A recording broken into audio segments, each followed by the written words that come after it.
A Vietnam veteran from Chattanooga was awarded a Medal of Honor. Plus, this week marked 22 years since the terrorist attack on New York City. This and more coming up on Mocs News.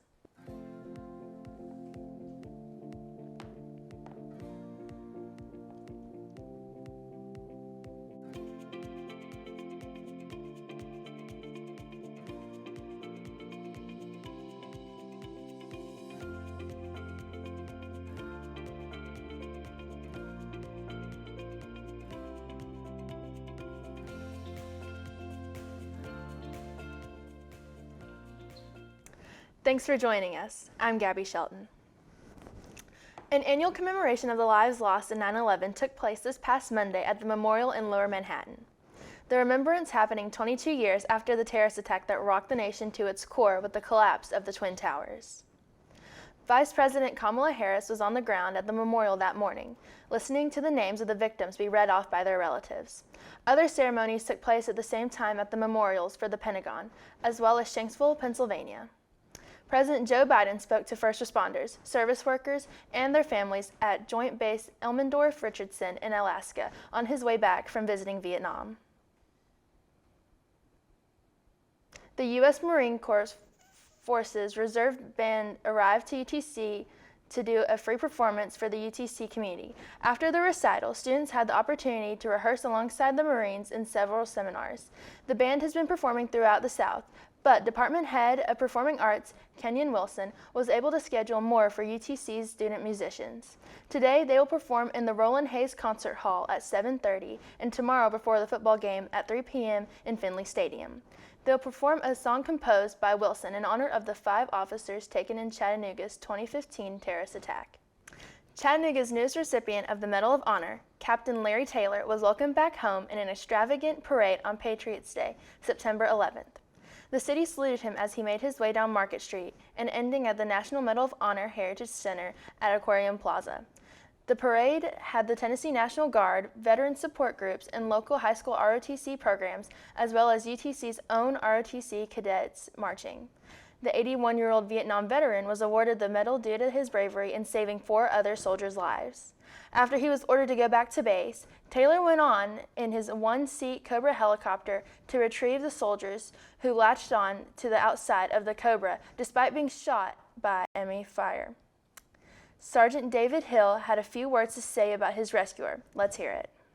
For Larry Taylor, when he found that he had no relieving fire team, 2 more Cobras to take his place so he could go refuel and come back into the fight, and he had no Huey to pick us up. There was no confusion, no lack of clarity. He knew what he was to do as a senior on-scene commander. There was never any question, never any hesitation, and never any regrets afterwards, regardless of any consequences. Simply, he would not leave our 4 Rangers, my 3 teammates, myself, on the ground, out of ammunition, with the enemy kept at bay only when he himself had ammunition, rockets, and miniguns. He just wouldn't do that. He never stopped thinking. He knew we were going to keep trying, and he'd do no less than to get us out of there somehow. Simple words, but meaningful words. No mission too difficult. No sacrifice too great. Duty first. That's all the general guidance one needs. Taylor was awarded the Medal of Honor by President Joe Biden on September 5th in the nation's capital, making him the 6th Chattanooga native to be awarded the U.S. military's highest honor. We thank Captain Taylor for his bravery and service. With the recent dismissal of affirmative action, many in the U.S. worry about what impacts this will have on creating a diverse group of medical professionals entering the field. According to studies found by AP, Black Americans represent about 13% of the U.S. population, but only 6% of physicians, often directly linking back to healthcare injustices that impact the Black community to this day. By prohibiting medical schools from considering race among many factors in admission, this ruling has dealt serious blows to improving these statistics and inequities in the medical field, leaving many minority students lacking the proper access they need to reach this form of education. With affirmative action removed as an option for predominantly white institutions, things such as historically black colleges and universities will likely see an increase of applications, and tools such as career programs aimed at engaging people of color will likely burden the weight of this change. Back on campus, our Mia Santoro was on the sidelines of the Mocs football game against Kennesaw State on Saturday. Before the game started, 12 kids and under did the first baby mock flock, where they got to run across the field prior to kickoff.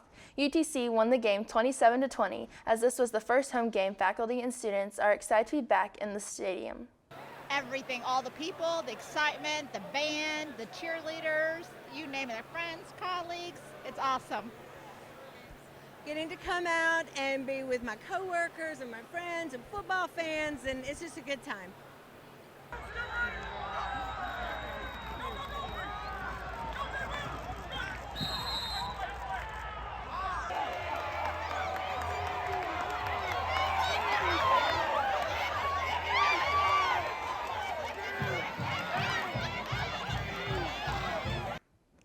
In other sports news, the soccer team seems to be cooling down a little bit, but another one of our teams looks to be heating up. Frankie Bolognani joins us to tell us what's in line for Mocs sports this week. UTC volleyball continues to add to their win column as they won 2 out of 3 matches at the Jerry Polvino Invitational in Richmond, Kentucky last weekend. They also beat Jacksonville State 3-1 last Tuesday. They can be seen at home for the first time this season, hosting the Chattanooga Classic, facing Morehead State tonight at 7 and Gardner-Webb tomorrow at 2 p.m. They will then host the Citadel next Friday at 6 p.m. Women's soccer ended their win streak, losing to San Francisco yesterday. Before this loss, the Lady Mocs held a 6-game winning streak and look to gain back momentum when they host Mercer next Thursday at 2 p.m. In football, the Mocs offense has looked on fire as both wide receivers Sam Phillips and quarterback Chase Artopius are top 3 in the nation for touchdown receptions and total offense.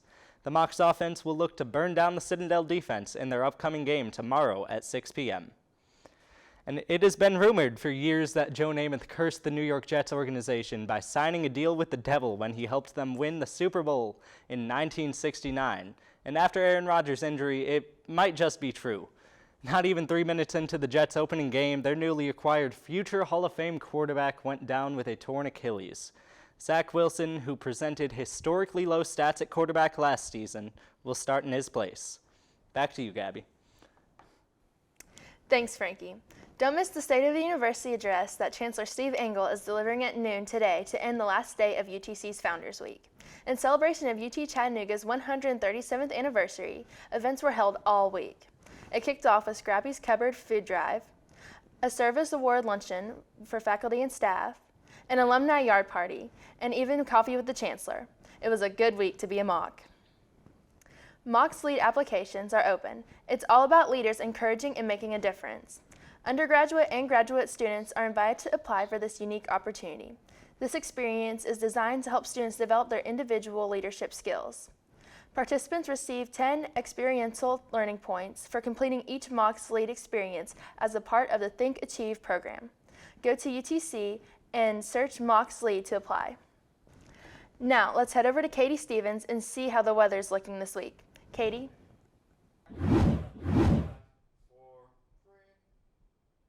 Yeah, the humidity rose a little bit today, and it's going to stay that way through the weekend. But the good news is that come Monday, the dew point will drop to the 60s, giving us that drier fall air that we're looking for.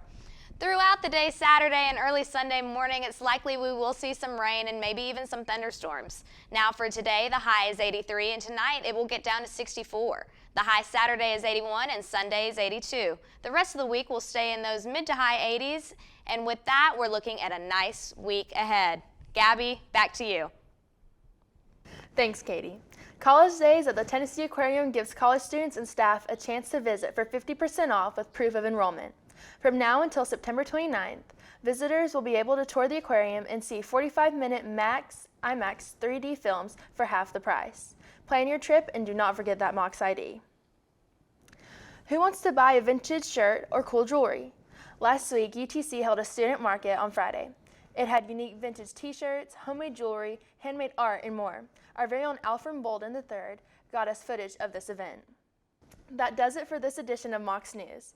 Thanks for joining us. Don't forget to give us a follow on Instagram at Mocs News UTC. We're also on Facebook and X. We'll be here for you next Friday.